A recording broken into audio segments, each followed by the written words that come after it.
Wa alaikum salam wa rahmatullahi wa barakatuh. Muvandimwe arabaza ko ufite ibyo atatunganyije muri umra ese asabwa iki? Alhamdulillah wassalatu wassalamu ala rasulillah wa ba'd. Ibyo umuntu atatunganyije muri umra harimo ibice bibiri. Hari igice gishingiye ku nkingi na bya bindi ntakuka bigomba kuboneka muri umra y'umuntu. Ibyo ngibyo iyo hagize icyo umuntu amenya ko atatunganyije mu gihe cya umra ye, icyo gihe asabwa kongera gutegura urugendo, akongera agasubira muri umra, akongera akishyura ya umra kubera ko iyo umra iba yarangiritse kandi ibitarakiriwe imbere y'Imana.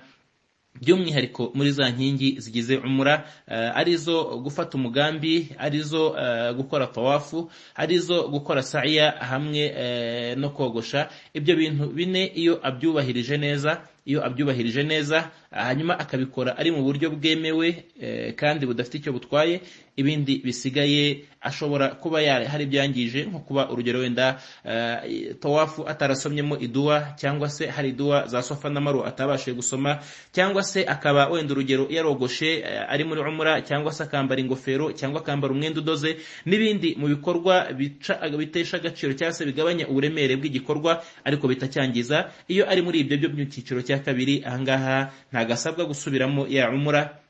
Ariko umra ni umuryango ufunguye, buri uko umuntu afite ubushobozi anabonye n'uburyo anabonye n'ubwisanzure aba agomba kuyikora, nuko ukomeza kuyirushaho niko ukomeza kurushaho ibikorwa byiza. N'intumwa y'Imana sallallahu alaihi wasallam muri hadithi iravuga ngo al-umratu ila al-umra kafaratu lima bainahuma, na umra kugera kuri umra nyagasana ababarira ibyaha biri hagati aho ngaho, igihe cyose umuntu yirinze bya byaha ndengakamere. Wallahu a'lam.